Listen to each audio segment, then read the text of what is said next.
Representing the 20 to 26 foot class in the center console category, the Stingray 236cc has an overall length of 23 feet 8 inches, a beam of 8 feet 5 inches, and a max horsepower rating of 300.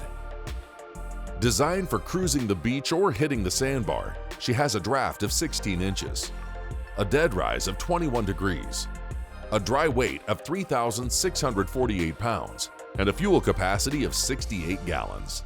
Now, let's hear more from our hosts. Guys, let's talk a little bit about Stingray boats, all right? This is a company that's built their name on building boats like pontoon-style deck boats, like a deck boat, you know, boats built more for like the cruising around, just loving life on the boat, not so much fishing. All right, the 236cc boat that we're on now, this is a 236 hybrid deck boat. I see more hybrid than I see deck boat here. And I see more than one kind of hybrid, George. The trolling motor on the bow, you can fish it inshore in the mangroves. But look at all the room you've got back here, rod holders everywhere. This boat's ready to go offshore and I'm ready to get there. All right, Rick, I know you want to get offshore, and so do I. But this boat also has so many amenities for the family for comfort. I'm already comfortable. Well, do you want to go fishing or you want to lay around? Well, I want to do both, so let's go fishing. All right. And then if I get tired of catching all the fish again, I'm going to come back here and lay down. All right, let's go see what this boat will do. You know, Stingray's been building boats for 40 years. But this year is their first venture into the fishing business, and they had a couple of great entries, starting with the 236 we got to take offshore on a beautiful day. Now, although Stingray changed the entire topside design on this model, one of the things they retained from their original style on these boats is their Z-plane hull. Now, the Z-plane hull is a unique straight design that's more like a series of graduated down-angled chines. It really gives the boat a lot of lift and provides you with a super dry ride. This proved to be 100% accurate. This boat rode like a champ. The convenience of having two live wells, one in the bow and one in the stern, really made a difference today. It was much simpler not having to run back and forth with sabikis loaded and hook one another. Just loading the both wells simultaneously made our day go that much easier.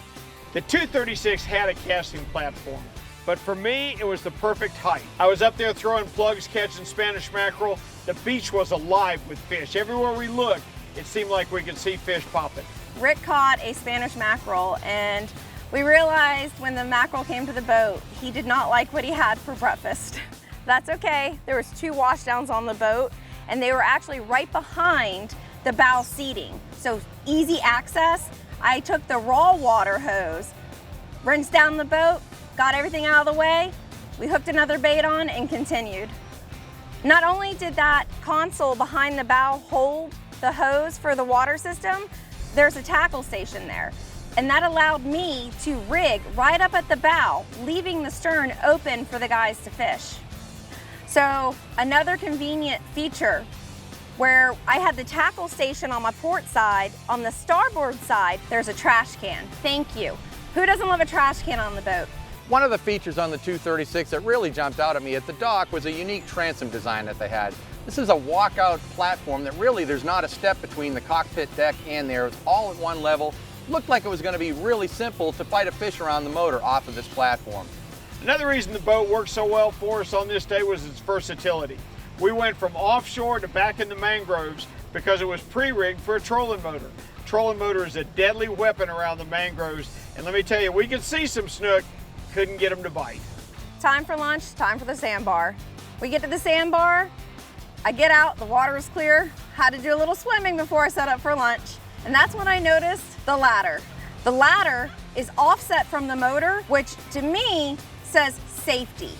And that is so important. It makes for an easy transition back onto the boat. So I went up to the bow to set up for lunch and immediately noticed how plush these cushions are. And that's when I found out that Stingray uses 4-inch thick foam pads, where your standard is 2 to 3 inches. Since I spent most of my time at the wheel on the boat this day, one of the things that I really appreciated was the oversized hard top. Now this top provided a lot of shade for me, and it was a hot sunny day. I mean, South Florida weather, it always is, but this day in particular was really hot, and the extension aft made a huge difference in the amount of shade that it provided, and it came in really handy for me on this day. So all in all, this boat provided fishing, comfort, and fun.